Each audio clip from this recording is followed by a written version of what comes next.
rahmatullahi ta'ala wa barakatuhu. Chers amis internautes, chers parents, chers fidèles de votre chaîne La Lumière Islamique, nous sommes heureux de venir discuter avec vous aujourd'hui sur une thématique très importante sur les familles, dans les relations entre époux et surtout dans la relation entre les époux et les enfants. Le thème d'aujourd'hui porte sur l'utilisation des enfants dans les problèmes de couple. C'est une réalité très pratique, très quotidienne. Il y a des couples dans lesquels on voit que les enfants ne sont pas à leur place d'enfants, mais ils sont utilisés dans le couple. Ce n'est pas que les enfants viennent s'immiscer dans le couple, c'est que malheureusement, ce sont les parents qui entraînent les enfants dans des discussions où les enfants n'ont pas leur place. Donc les enfants deviennent vulnérables quand ils sont utilisés dans la relation du couple, et c'est au détriment du couple déjà, et c'est au détriment des enfants, c'est également finalement au détriment de la famille, et peut-être même si on prolonge le cercle de conséquences, on voit que c'est au détriment de la société. Mais tout d'abord, nous allons voir un peu comment est-ce qu'on en arrive à cette situation, comment est-ce que nous, en tant que parents, nous utilisons nos enfants dans le couple, dans la relation conjugale. Ensuite, nous allons voir un peu quelles sont les conséquences que ça peut avoir sur les enfants à travers des exemples concrets. Et nous allons finir par proposer des pistes de réflexion pour trouver des solutions. Il faut d'abord dire que cette problématique que nous sommes en train de poser aujourd'hui, on la trouve aussi bien dans les couples divorcés que dans les couples qui vivent ensemble. Parfois, dans les cas où il y a un divorce, le parent qui a l'enfant avec lui essaie de diaboliser l'autre parent. Mais on ne le trouve pas que dans les cas où il y a un divorce. On le trouve même dans le cas des couples qui sont encore ensemble. On voit qu'un des deux parents, ou peut-être même les deux, mais chaque parent qui est avec l'enfant essaie d'utiliser l'enfant pour atteindre l'autre, ou essaie de dire du mal de l'autre conjoint devant son enfant ou à son enfant. Ou même parfois, les deux parents s'envoient des choses négatives en présence de leurs enfants. Tout ça, ça revient à la même chose, c'est dire du mal de l'autre devant les enfants. Donc c'est une sorte également d'utilisation des enfants, c'est une sorte de vulnérabilité que nous sommes en train de mettre sur nos enfants. Nos enfants deviennent fragiles. Mais voyons tout de suite comment est-ce qu'on en arrive là. Il est évident que si je suis un parent mature, je fais la différence entre le couple et les enfants. Il est très important que le couple ait sa vie. Donc, dans la vie du couple, il y a les moments de bonheur pour le couple, mais il y a également les moments de difficulté. Il y a les forces du couple, mais il y a également les faiblesses du couple. Mais ça, c'est le couple. Ce n'est pas la famille. C'est le couple. C'est-à-dire, c'est dans la relation entre moi et mon épouse ou entre moi et mon époux. C'est comme ça, vous voyez, c'est entre l'homme et la femme que ça se règle. Donc, on doit pouvoir faire une grande différence entre nous en tant que couple et un nous plus grand en tant que famille, en intégrant les enfants. Mais on voit généralement que non seulement il n'y a pas de frontière, vous voyez, entre le nous deux et le nous plus grand, qui est la famille, mais il n'y a généralement pas de frontière entre la famille et même, vous voyez, un peu l'extérieur. C'est-à-dire qu'il n'y a plus de protection de ce qui se passe dans la vie familiale. La famille est vulnérable puisque les problèmes du couple sont partagés un peu dehors. tout le monde quasiment dans le quartier, c'est les problèmes que nous avons dans le couple. De sorte que même si ce n'est pas partagé avec les enfants dans la maison, mais à partir du moment où c'est partagé dehors, il y a des chances que les enfants l'apprennent dehors et ce n'est pas mieux non plus. Donc ça veut bien dire que nous sommes dans un moment historique où il faut que le couple apprenne à gérer ses problèmes. S'il n'y arrive pas, il doit aller rencontrer des spécialistes qui peuvent les accompagner ou les personnes sages qui savent garder un peu vraiment le secret du couple, qui savent garder ce que le couple est venu lui confier. Vous voyez? Donc c'est des spécialistes qui peuvent vraiment vous écouter, ensuite vous donner des solutions et surtout qui vont garder, vous voyez, ce que vous leur avez dit. Donc vous ne risquez pas d'aller trouver dehors, tout le monde est en train de parler de vous, parce que ça détruit le couple. Donc vous voyez, il y a des conséquences vraiment pour le couple à chaque fois que les problèmes du couple sont exprimés devant des personnes qui ne savent pas comment gérer cette information. Maintenant, revenons au cas des enfants. Donc, si le couple n'a pas cette sagesse-là et que ça tombe, les problèmes du couple tombent sur la main des enfants, les enfants ne sont pas équipés pour donner des solutions aux parents. Ça, il faut être très très clair. Vous voyez, ce serait une inversion de rôle. Normalement, c'est les parents qui sont équipés pour donner des solutions aux enfants. Donc, surtout quand les enfants ne sont pas encore adultes. Parce qu'on peut être adulte et être enfant. On est toujours l'enfant de ses parents. Donc, quand les enfants sont jeunes, c'est très important de ne pas poser nos problèmes de couple sur leurs mains, parce que c'est des mains encore fragiles, c'est des cœurs encore fragiles, c'est des esprits encore fragiles, c'est des esprits qui n'ont pas l'équipement, vous voyez, qu'il faut pour entendre le problème du couple, le comprendre et pouvoir y trouver une solution. Nos enfants sont en train de se développer et en réalité, ils se développent dans l'espace de sécurité émotionnelle, morale, psychologique que les parents mettent en place. Donc si les parents eux-mêmes viennent dire aux enfants, non, vous n'avez pas d'espace psychologique parce que nous-mêmes, nous ne sommes pas en sécurité, où est-ce que les enfants vont aller trouver la sécurité qu'il faut pour se développer? Parce que cette sécurité-là, les enfants, idéalement, ils n'espèrent pas cette sécurité-là dehors. Ils espèrent cette sécurité dans la maison, dans la famille, dans le foyer. Vous voyez? Donc c'est très important que nous fassions très gaffe aux signaux, les informations que nous sommes en train de donner à nos enfants à chaque fois que nous déposons devant eux les problèmes que nous avons. Alors qu'en réalité, vu que les problèmes ne peuvent pas manquer dans le couple, parce que même quand vous êtes seul, vous pouvez avoir un problème tout seul, a fortiori quand vous êtes deux, vous voyez. Donc les problèmes ne manquent pas dans le couple.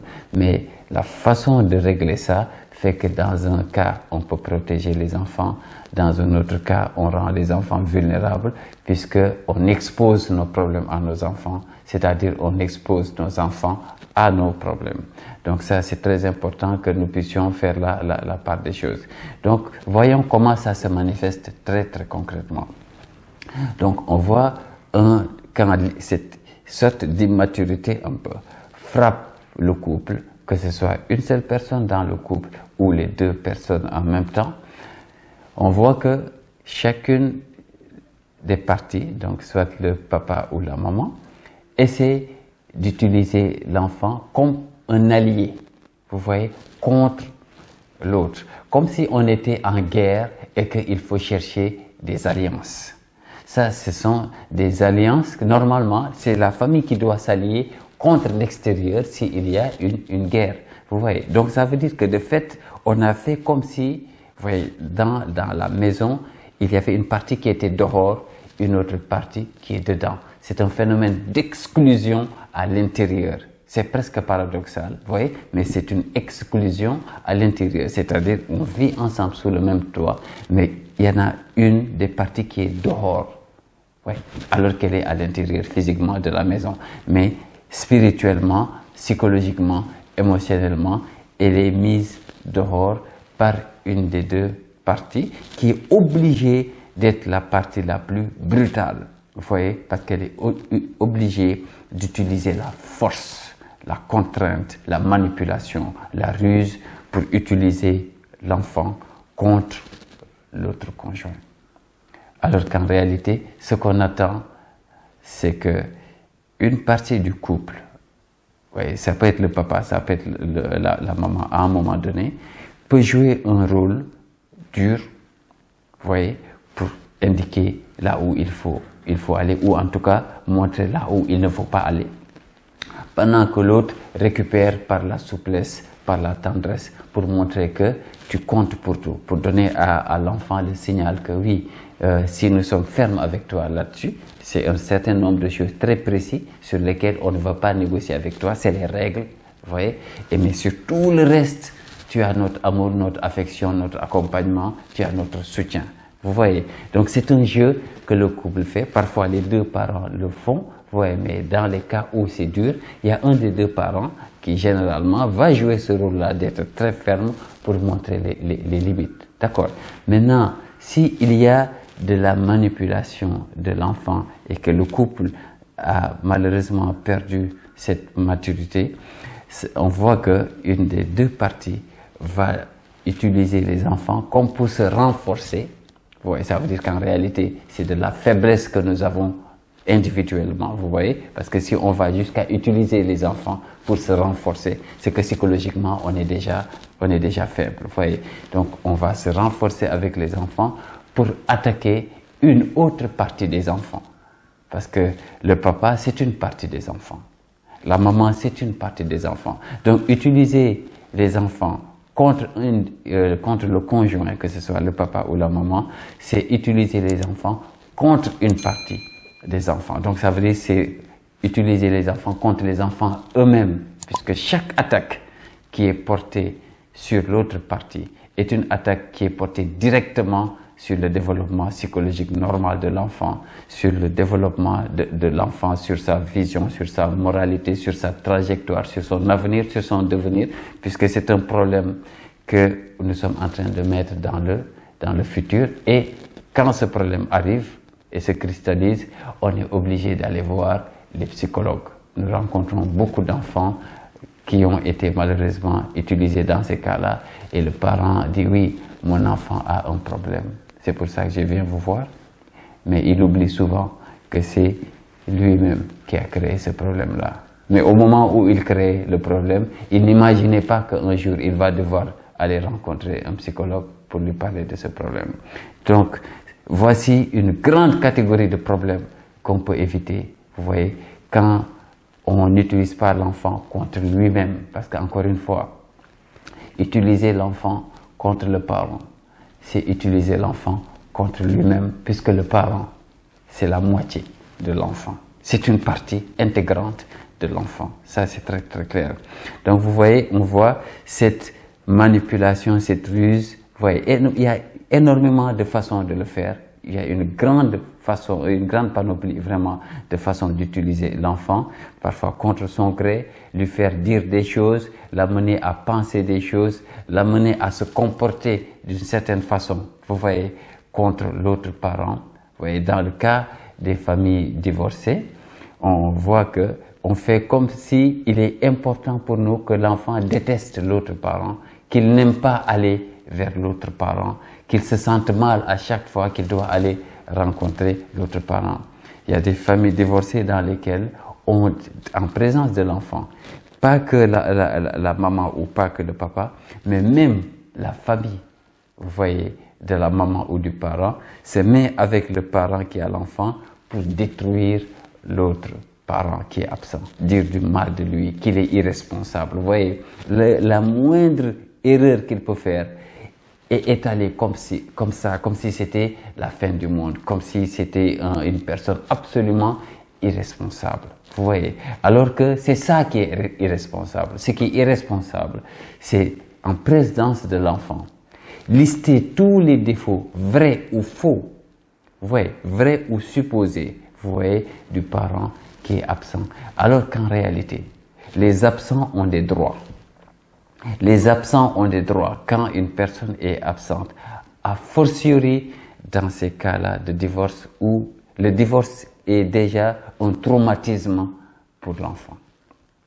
Les gens pensent que oui, quand vous divorcez alors que c'est un bébé, il n'y a rien. Mais il n'y a pas un âge où il n'y a pas de problème. À chaque âge, il y a déjà un problème. Mais on peut ne pas aggraver le problème. Parce qu'aggraver le problème, c'est comme je viens de vous dire, c'est quand on se réunit devant l'enfant pour détruire l'image positive qu'il a du parent qui est absent. Et quand on fait ça, on voit pas, il faut imaginer que c'est comme une maison et que vous prenez un gros marteau et que vous détruisez les murs. Mais ces murs-là sont à l'intérieur de l'enfant. Donc quand vous détruisez, c'est à l'intérieur de l'enfant que vous êtes en train de détruire. Parce que cette image du père, elle est à l'intérieur de l'enfant. Cette image de la maman qui est absente, et c'est à l'intérieur de l'enfant. Et le fait même que le parent soit absent, fait que l'enfant éprouve encore, vous voyez, beaucoup plus d'amour, beaucoup plus d'affection, beaucoup plus de sentiments de protection vis-à-vis du parent qui est absent parce qu'il est absent. Donc quand vous vous attaquez comme ça pour dire du mal du parent qui est absent, c'est à l'intérieur de l'enfant que vous cassez les murs. Mais ce n'est pas seulement l'autre que vous cassez quand vous faites comme ça. C'est l'architecture même de l'enfant que vous êtes en train de casser. C'est sa stabilité psychologique que vous êtes en train de casser. C'est sa structure, sa personnalité que vous êtes en train de casser. C'est les piliers sur lesquels il pouvait s'appuyer pour aller plus loin dans la vie que vous êtes en train de casser. L'autre parent, vous ne le cassez pas. Il n'est pas là. Et peut-être même que, pardonnez-moi l'expression, peut-être qu'il s'en fout du mal que vous êtes en train de dire sur lui. Donc il peut ne pas souffrir de ce qu'on dit en son absence, mais c'est l'enfant qui va souffrir. Parce que l'autre parent qui n'est pas là, c'est une partie de lui-même. C'est une partie de lui-même et c'est pour ça qu'il y a des conséquences vraiment graves sur la stabilité des enfants. Je vais donner des cas très très concrets. Je me souviens d'une jeune fille que nous allons nommer Aminata, que j'accompagnais dans le cabinet, dans le cadre du coaching scolaire. Donc, Aminata est une fille très, très intelligente, très brillante, intellectuellement, et très, très jeune, mais elle avait un raisonnement de peut-être 5 ans en avance sur sa génération. Malheureusement, à un moment donné, la famille de sa maman avait commencé à attaquer son papa qui était dans un processus de séparation avec sa mère. Donc quand elle va là-bas, ils font tout pour que Aminata déteste son père et déteste la famille de son père, pour qu'elle reste avec sa mère et la famille de sa mère. Donc ce n'était plus seulement les deux parents qui étaient en train de se prendre la tête, c'était les deux familles parentale qui était en train de se livrer à une guerre sans merci à travers une jeune fille qui avait à peine 7 ans. Les conséquences ont été très nettes sur sa scolarité. Elle est passée d'une fille absolument brillante comme un soleil à une fille complètement endormie, qui a peur de l'avenir, qui a peur de tout, qui a peur d'être maraboutée, ensorcelée par la famille de son père. De sorte que, si elle a peur comme ça, elle ne va pas vouloir aller là-bas. Et si elle ne va plus là-bas, c'est comme si l'autre famille a gagné. Voici la victoire. Faire en sorte qu'Aminata n'aille pas dans l'autre famille. Mais il n'avait pas vu les conséquences. Ces notes ont commencé à dégringoler. Mais les notes, ce n'est pas le plus important. C'est surtout l'insécurité psychologique qu'ils avaient installée chez Aminata. Ils lui ont dit que tu as été marabouté par la famille de ton papa pour que tu échoues à l'école. Alors qu'ils savaient que Aminata aime l'école. Donc elle a commencé à, vu qu'elle ne pouvait pas à un moment donné ne pas aller là-bas quand leur papa leur demandait d'y aller, elle était obligée d'y aller. Mais donc à chaque fois qu'elle y va, elle a peur d'être maraboutée. Et d'avoir peur d'être maraboutée, c'est déjà, vous voyez, un premier problème. Et ces notes se sont mises à chuter. Et Elle est venue me dire ça à un moment donné, parce que quand on a vu les notes chuter, il fallait qu'on comprenne pourquoi cette fille brillante est en train de tomber comme ça. Elle m'a expliqué le problème. Et j'étais obligé, parce qu'elle avait 7 ans, j'étais obligé de faire un grand jeu pour lui montrer que rien ne pouvait l'atteindre. Je lui ai dit que les enfants qui sont dans le cabinet, j'ai la garantie du prophète Mohammed sallallahu alayhi wa sallam que rien ne va leur arriver. Elle m'a dit, est-ce que c'est vrai? Je lui ai dit, c'est vrai. Ok? Tous les enfants qui sont ici avec moi, qui travaillent avec moi, le prophète paix et salut sur lui et sa famille m'a donné la garantie que rien ne va leur arriver. Vous n'aurez rien du tout, tu n'as rien du tout, rien ne va t'arriver. Continue à travailler, c'est le prophète qui te protège. Et j'en profite pour dire aux parents, c'est très important que nos enfants aient le sentiment qu'ils ne sont pas seuls dans le monde. Vous voyez, ils ne sont pas seuls dans le monde. Nous ne sommes pas dans un monde où il n'y a pas de capitaine. Vous voyez, pour nous les musulmans, nous avons un prophète qui est aux commandes. Nous ne sommes pas seuls. Il n'y a pas de raison que nous ayons peur. Nous pouvons avancer positivement dans la vie et de manière optimiste dans la vie. Et il faut donner ça, il faut mettre ça, installer cette certitude dans le cœur de nos enfants qui se sentent forts, que rien ne va leur arriver. C'est très important. Et on a eu des résultats presque spectaculaire, puisque elle s'est défaite de la peur qu'elle avait. Elle s'est séparée de cette peur parce qu'elle savait que le prophète Mohammed, paix et salut sur lui et sa famille, est beaucoup plus fort que les marabouts. Elle s'est vraiment défaite de ça. Ensuite, j'ai appelé les parents pour leur dire, il faut que vous preniez une décision sur l'avenir que vous voulez faire pour votre enfant. C'est à vous de décider. Si vous voulez le détruire, c'est votre choix, c'est votre enfant. Si vous voulez l'aider à construire un bel avenir, il faut que vous preniez les décisions qu'il faut pour stabiliser émotionnellement vos enfants. Ça veut dire quoi? Ça veut dire que moi, en tant que papa, le meilleur cadeau que je peux faire à mon enfant, c'est qu'il voit qu'il a la meilleure maman possible sur terre. Parce que, c'est la maman que Dieu a choisie pour eux. Ça, c'est très important. Surtout que les enfants ont peut-être naturellement une image forte de leur maman. Donc, pourquoi vouloir casser cette image-là simplement parce que moi et la maman, on ne s'entend pas, sans voir toutes les conséquences sur la déstabilisation psychologique et morale de nos enfants. Vous voyez, moi, en tant que maman, le meilleur cadeau que je peux faire à mon enfant, le meilleur cadeau, il n'y aura pas un cadeau plus grand, c'est de lui dire que tu as le meilleur papa que Dieu a créé sur terre, parce que c'est le papa là que Dieu t'a donné. Après le reste, en tout cas, ce qui est mauvais sur le papa, c'est pas moi qui vais le dire.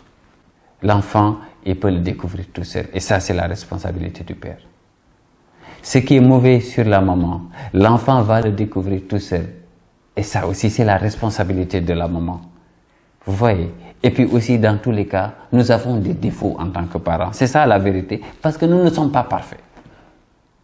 Parce que ce qu'on nous demande, ce n'est pas d'être parfait. Ce qu'on nous demande en tant que parents, c'est de donner le meilleur de nous-mêmes. Le meilleur de nous-mêmes n'est pas parfait, mais c'est le meilleur de nous-mêmes. Et nous avons fait le contrat si nous avons donné le meilleur de nous-mêmes. C'est ça qu'on nous demande. Vous voyez?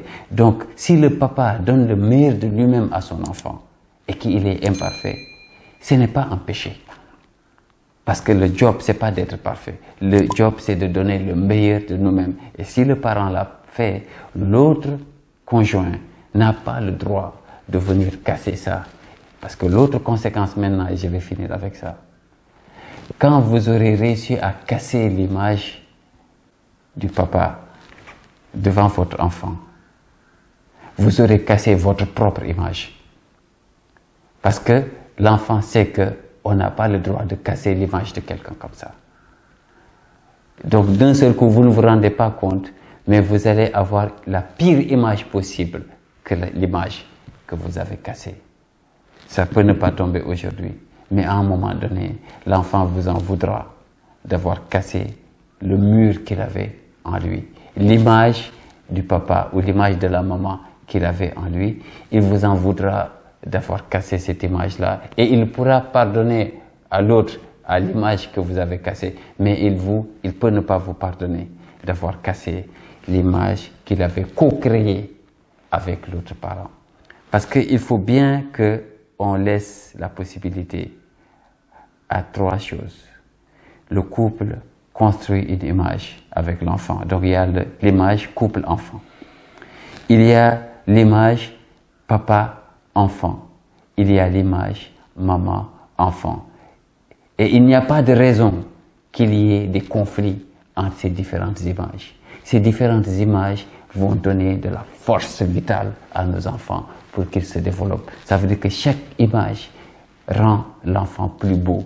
Chaque image rend notre fille beaucoup plus belle. Vous voyez, chaque relation renforce nos enfants et leur donne de l'énergie pour continuer à se développer, à avoir confiance en eux, à croire en eux et à poser des actes pour transformer leur vie et transformer leur relation, créer de belles relations avec les bons conseils que nous allons leur donner.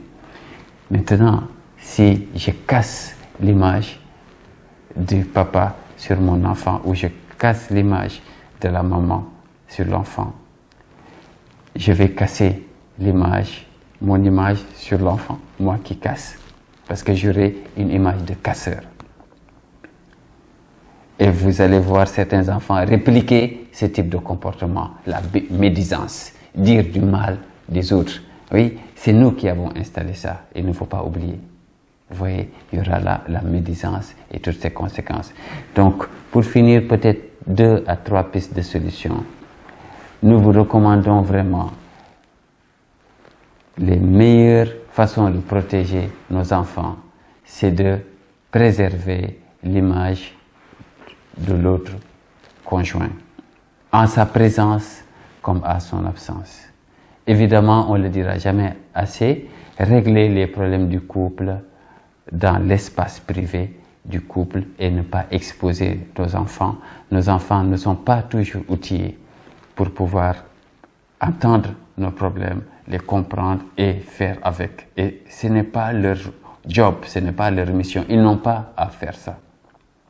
La deuxième chose, éviter les complications avec la grande famille.